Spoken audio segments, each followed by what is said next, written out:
What if the home you poured your life into could become the key to your freedom?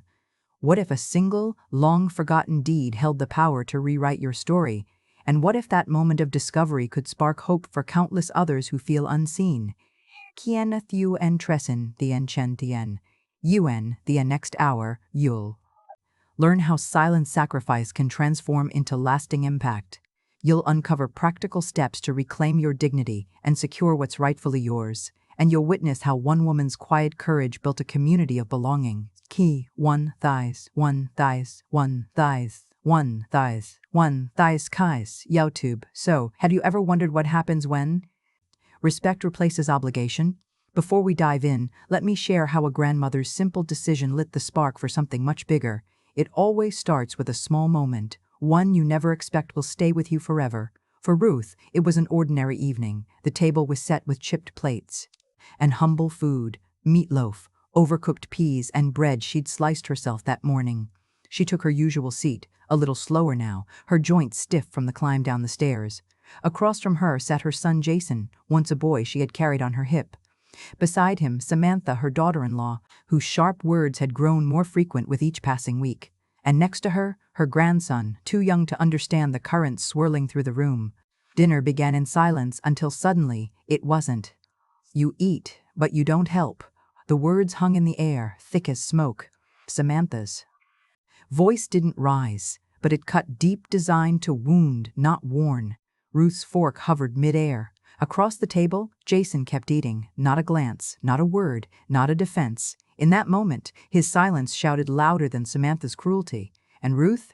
She didn't argue, she didn't explain about her aching back or the arthritis that stiffened her fingers. She didn't remind them of the decades she had held this family together, through sickness, through sleepless nights, through years when love felt like the only currency they had left. She simply set her fork down, gathered the dishes, and moved quietly through the room, her dignity intact even when her heart cracked. But beneath that composed surface, something shifted. It wasn't rage, it wasn't sadness, it was the weight of years of giving, now disregarded in a single sentence. You eat, but you don't help. For so many elders, this moment, whether whispered in a kitchen or screamed in a hospital room, is heartbreakingly common. According to a 2023 National Alliance for Caregiving report, nearly 25% of American seniors experience some form of emotional neglect or verbal shaming in their own families. For those providing unpaid labor across a lifetime, such words become an erasure, not just of value, but of identity. In Ruth's case, it marked the quiet start of a new chapter, one where respect would no longer be begged for, but earned, reclaimed, and ultimately rebuilt. But before she could take her first true step toward freedom, Ruth, like so many others, had to confront a deeper truth: the invisible years, all the hours, dollars, and sacrifices that families so easily forget. Have you ever noticed how the most important work is often the work no one talks about? It's not written in resumes. It doesn't show up in bank accounts, but it lives in the folds of well-worn blankets, the scent of Sunday dinners, the patched knees of little jeans, the whispered prayers over sleeping children. For Ruth, those were the years that stretched behind her like an endless quilt of sacrifice. She remembered them clearly: that sleepless night after the dinner table betrayal, lying awake in the tiny care home room, staring at the ceiling fan clicking softly overhead. She remembered the early mornings at the dry cleaners, working double shifts to cover Jason's school supplies. The nights she stayed up sewing buttons onto his uniform so he'd look sharp on the first day of class. She remembered how, when her husband fell ill, it was her hands, tired as they were, that bathed him, dressed him, fed him, comforted him. When the house threatened to fall apart, it was her creativity that kept it stitched together with tape, string, and coupons clipped from yellowing newspapers. There was no applause for these moments, no ledger, no thank you cards, but without them, the family's life would have unraveled long ago. And Ruth's story is far from unique. According to a Pew Research Center study, more than 50% of American women over 60 have provided some form of unpaid caregiving in their lifetime. Yet less than 1/3 feel their contributions are acknowledged by family members. It's called invisible labor, the unseen, uncounted work that sustains families, often at great personal cost. What happens when that labor is forgotten? Women like Ruth often face an erasure of identity. Once the heart of the home, they are later treated as burdens simply because they can no longer bend to scrub a floor. And here's a painful truth. Most families do not track the value of what has been given until the giving stops. That's why Ruth's leather-bound notebook was so powerful. It wasn't a ledger of revenge, it was a record of love. Page after page, she had quietly noted the thousands of dollars spent, the emergencies answered, the birthday parties funded, the hospital bills paid without hesitation, more than 120,000 given without expectation of return. And yet, all it took was one dinner, one insult to reduce her to someone who eats. If you've ever found yourself nodding to this, if you've ever felt the weight of years no one seems to remember, know this: you are not alone. But there is a way to reclaim that value, not in anger, but in clarity.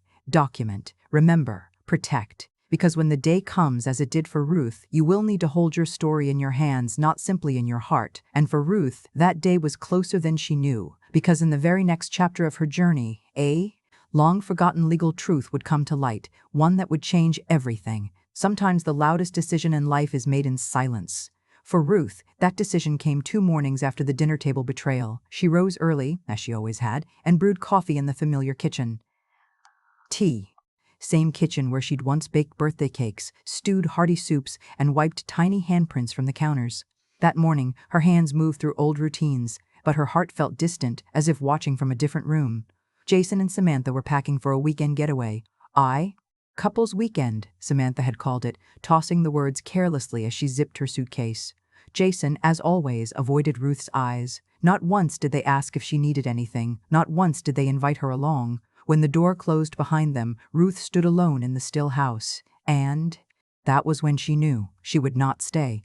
Leaving wasn't an act of bitterness. It was an act of self-preservation. Too often, elders delay this choice out of loyalty, out of love, out of fear. Many hope that if they stay just a little longer, things will improve, that the family will remember who they once were. But here's a hard truth. The longer you remain where you're not respected, the harder it becomes to remember your own worth.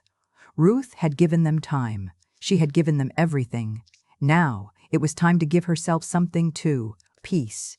She packed a small suitcase with a few clothes, important documents, her rosary, and the leather-bound notebook. A quiet chronicle of a lifetime. She left no dramatic note, no confrontation, only her house key placed neatly on the kitchen table beside a folded dish towel she'd washed and dried that morning. Then, with aching knees, she took the bus across town. No taxi, no help. At the care home, the woman at the front desk handed her a form. Ruth smiled and said, "I just like peace and quiet. It's only temporary." But inside, she felt hollow. And here's something many won't tell you: the first night alone in a new place, after decades spent holding a family together, is one of the hardest nights you'll ever face. That evening, Ruth lay in a narrow bed in a small room that smelt faintly of bleach and boiled peas. She stared at the ceiling and wondered, had I truly become a burden? If you've ever asked yourself that question, you're not alone. Nearly 40% of seniors who move into care facilities report feelings of guilt, even when the move is necessary. But Ruth's story didn't end in that question, because somewhere beneath the sadness, a quieter voice stirred: what if they're wrong? And that single thought became the spark for what came next. Because sometimes choosing to leave isn't giving up. It's stepping toward a future you can't yet see. For Ruth, that future would begin with an unexpected phone call and a visit to an old friend with a key to a truth that would change everything. It was a quiet morning when Ruth picked up the phone, its smooth receiver cold against her ear, her fingers trembling just slightly. "James," she said softly. It had been years since she'd spoken to her husband's old friend and lawyer. "Do you remember the house deed?" A pause. Then James's familiar voice, calm and steady. "Yes, Ruth, I remember everything about that day." 3 days later, Ruth sat in his office, an old space filled with the scent of leather and time. The same dusty books, the same oak desk where years ago she and her husband had once prepared for the uncertain road ahead. James pulled out a thick manila folder, sliding it across to her with quiet reverence. "There it is," he said. "Your name, the address, signed, witnessed, recorded. The house has been legally yours since 1994. Ruth's hands were steady as she opened the folder, and there it was, proof. Ink on paper. A signature that carried the weight of love and foresight. Her husband had made sure of it, knowing, even in the shadow of cancer, that he didn't want her to ever feel homeless, to ever feel like a guest in the home she had built. She wasn't just someone who ate, she was the owner of the house. For many seniors, this moment of discovery never comes. In fact, thousands of American elders unknowingly relinquish rights to property they have spent a lifetime maintaining. In complex family arrangements, especially those involving second marriages or blended households, legal protections often go unreviewed for years. And here's the truth. If Ruth hadn't asked, she might never have known. That's why legal leverage matters. If you are watching this and wondering about your own rights, here are a few vital steps to consider. Locate the deed. Even if you believe you know who owns the house, request a copy from your county clerk's office or through a trusted attorney. Understand survivorship clauses. Many joint ownership deeds include language about what happens upon the death of a spouse. Know what yours says. Review wills and trusts. Just because something was said around the dinner table doesn't make it legally binding. The written word matters most. Keep documentation updated. As James reminded Ruth, keeping property records current can make all the difference if disputes arise. Seek legal advice. DIY solutions often backfire. A brief consultation with an elder law attorney can save years of heartache later. For Ruth, seeing her name on that deed was more than legal validation. It was personal vindication. All the invisible labor, all the uncounted sacrifices, she had never asked for charity. The home was hers. And now she held the power to decide what came next. Not in bitterness, not in haste, but with clarity and intention. And that intention would soon become a plan to turn her newfound leverage into something lasting. Because sometimes the greatest act of love isn't holding on, it's knowing when to let go. Ruth left James's office that afternoon with the manila folder pressed to her chest, not like a weapon, not like a shield, but like a truth finally reclaimed. Outside, the air smelled of rain-soaked leaves. A city bus whooshed past, the world moving on as though her life hadn't just shifted on its axis. But inside her, something had indeed changed. Not anger, not revenge. Balance. For too long, Ruth had lived in their house, but the truth was, they had been living in hers. And now, she faced a decision that many in her place might struggle with. What do you do with power once it's back in your hands? Ruth could have confronted them. She could have marched back into that kitchen with the deed in one hand and years of resentment in the other. But no, she chose something stronger. Quiet action. She called James again. "I want to sell it," she said, her voice steady, quietly. And with those words, a plan began to take shape, one that would transform her pain into purpose. Here's something many families overlook. When it comes to property, how you sell is just as important as whether you sell. Ruth understood this instinctively. She didn't want drama, she wanted dignity. So here are the steps she and James followed, steps you too can consider if ever faced with a similar crossroads. Title review. They double-checked that all documentation was current and airtight. Disclosures. A full property disclosure was prepared to avoid future legal disputes. Valuation. A fair market appraisal was conducted, essential for setting a realistic sale. Price. Private listing. To maintain discretion, they chose a private sale through a trusted agent, minimizing neighborhood gossip. Escrow protections. Funds were secured in an escrow account to ensure a clean financial transfer. Silent notification. The buyers would notify the current occupants only after the sale was complete, ensuring that the decision was irreversible.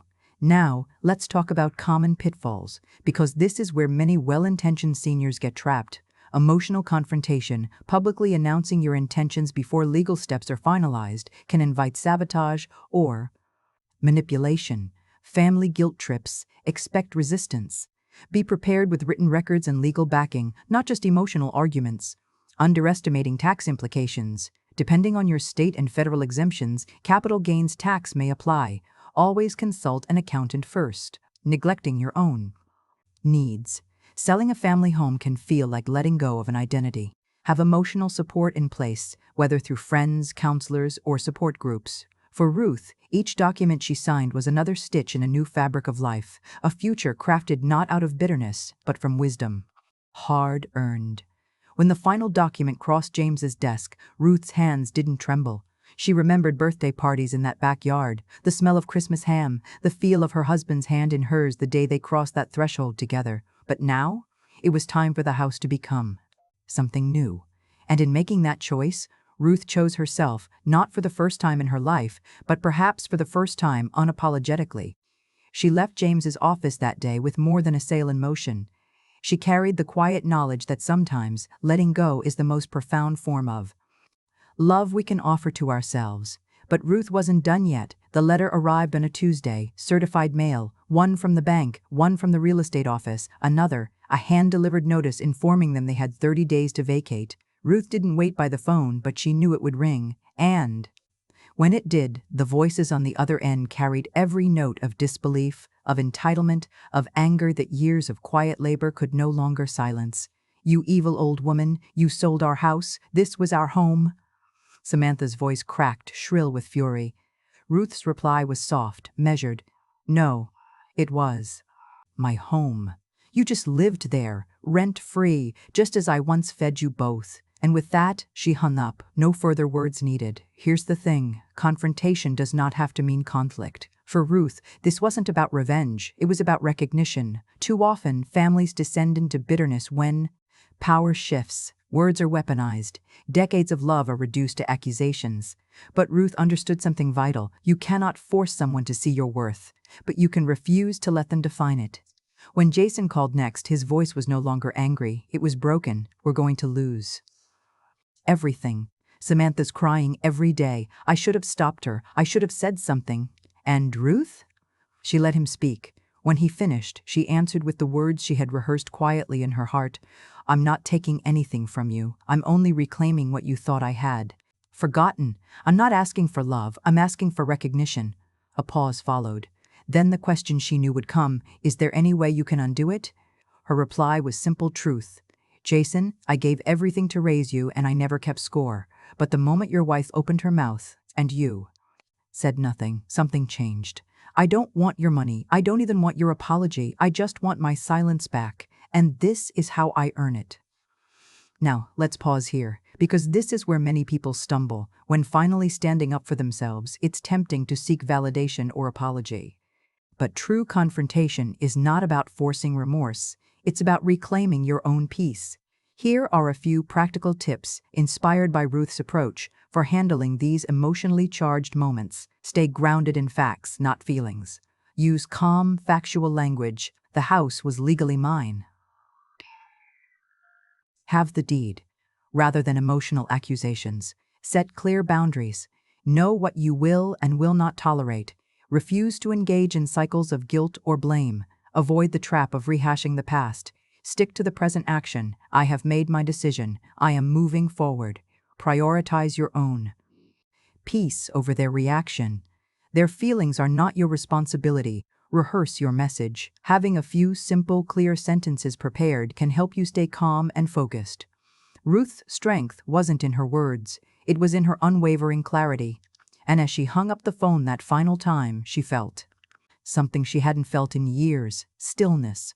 Not triumph, not bitterness, just a calm knowing that she had acted, and that was enough. Because sometimes the loudest act of love is not rescuing those who failed to protect you. It is standing firmly in your own truth and letting that truth speak for itself. And with that truth secured, Ruth was ready to build something greater than her own peace, something that would serve others who had walked her path. When the sale was final and the funds cleared, Ruth didn't rush out to buy new clothes or book a cruise. She didn't seek revenge, she sought purpose. For days she sat quietly with her tea, the leather-bound notebook on her lap, turning the pages of her life, the sacrifices, the milestones, the love given freely. And one thought rose again and again: no one should feel forgotten. Not after decades of care, not after a lifetime of giving. And so, the idea of Haven House was born. It wasn't about grandeur. Ruth wasn't trying to build an institution. She wanted a home, a space where women and men like her, cast aside by the very families they had once carried, could find dignity and warmth again. On the east side of town, she found it. A small building with 4 units, a sagging porch, faded paint, but good bones. "This isn't exactly luxury," the agent had said. "I'm not looking for luxury," Ruth replied. "I'm looking for use." And here's where Ruth's story offers lessons for anyone dreaming of turning pain into purpose. Start with what you know. Ruth knew what it felt like to be unseen. She designed Haven House to meet the needs she once had: companionship, respect, a voice. Build a network. She called in favors, James for legal structure, a local handyman named Tommy, whose own mother had been in a care home. They painted walls, fixed plumbing, planted herbs in bathtub gardens. Focus on community, not charity. Haven House wasn't about pity, it was about belonging. No one here proves their worth to stay, the sign at the entrance read. Honor each story. Ruth invited Helen to be the first resident. Then came Miss Beatrice, Marion, and Roland, a widower who loved to cook. Each brought more than needs, they brought life. Keep it simple. Ruth didn't burden herself with bureaucracy. She ran Haven House with heart and common sense, shared meals, laughter, knitting circles, Sunday tea. Of course, there were challenges. Ruth had to navigate local zoning rules, insurance requirements, property taxes. But here's an important point. Many seniors underestimate their ability to lead projects after retirement. In truth, decades of managing households, caregiving, and budgeting create powerful leadership. Skills Ruth used to great effect. And common pitfalls? Overcommitting resources. Ruth was careful. She reinvested proceeds wisely, keeping funds aside for maintenance and emergencies. Failing to ask for help, she built a small advisory circle, James, Tommy, and a retired social worker named Mary. Neglecting self-care. Ruth made sure she still had time for her own joy knitting, gardening, quiet afternoons on the porch. And the result? Haven House became more than a shelter. It became a statement that love and value do not expire with age or usefulness, as Roland once said while chopping tomatoes. We're alive today because someone once called you a leech.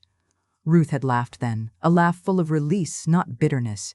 Pain had been transformed into purpose, and that purpose now rippled outward, touching lives beyond the walls of Haven House. But even as the house filled with new voices and stories, one last chapter remained for Ruth to write. One final conversation that would close the circle on her journey. It was a quiet spring afternoon, the kind where the sun drifts lazily through leaves and time itself seems in no hurry. Ruth sat on the porch of Haven House, a chipped teacup in hand. The familiar hum of voices floated from the garden. Helen and Roland bickering over green beans, Miss Beatrice knitting under the pergola. And then, through the gate, a figure appeared. Jason. He looked older, not from years, but from burden. Shoulders slumped, eyes weary. I know I don't deserve to be here, he said softly.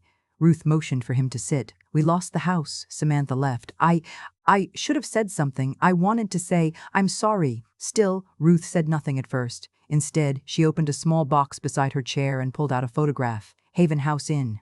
It's early days. Paintbrushes in hand, laughter in the air. She handed it to Jason. You built this? He asked. With the money from our house? She nodded. Why? Ruth finally spoke. Because I ate your rice for 1 year, Jason, but you ate mine for 30. I'm only collecting a little interest. Tears welled in his eyes. I forgot who you were, he whispered. No, Ruth said gently. You remembered too late. He looked down, voice trembling. Can I help with the house? With the others? Ruth smiled, soft but firm. This place doesn't need your guilt. It needs your growth. Live better. Love better. That's how you honor what I gave. Before he left, she handed him a blank page, a copy of a deed template. Go fill this with something worthy. He held it like gold. I will. And for the first time in years, Ruth believed him. Later that evening, Ruth opened her leather-bound notebook once more. She had recorded so many moments in its pages, money given, milestones shared, sacrifices made in silence. But now, she added one final entry, 2023. Sold the house, built a new one for those like me, value immeasurable. She closed the book with a soft sigh. Because here's the truth Ruth had come to understand, legacy isn't built in grand gestures. It's built in the quiet moments where we choose to act with love, even after love wasn't returned. If you're watching this and wondering how to begin writing your own final chapter, know this. Start documenting your journey, whether it's a simple journal, a video diary, or a collection of letters. Capture your story. Your sacrifices matter. Preserve legal clarity. Review your will, your property deeds, your wishes. Make sure your voice will still be heard when you're no longer there to speak. Decide what you want to leave behind, not in things, but in meaning. Whether it's a house like Haven House, a scholarship, a letter to a grandchild, choose to leave love in action. And most of all, don't wait. The quiet chapters of life deserve just as much attention as the loud ones. As Ruth sat watching the sun dip behind the garden, she smiled, not because everything had been made right, but because she had reclaimed her voice. And if you're here listening, know this, so can you. Your story isn't over. Your value didn't end with your usefulness, and it is never too late to start writing your next chapter. Because sometimes the most powerful kind of ending is simply a beautiful new beginning. And with that, dear friends, thank you for joining us on Ruth's journey. If this story stirred something in your heart, I invite you to subscribe to Grandma True Stories, where every voice matters and no life is forgotten. Until next time, be kind to yourself. You are worthy. You are home.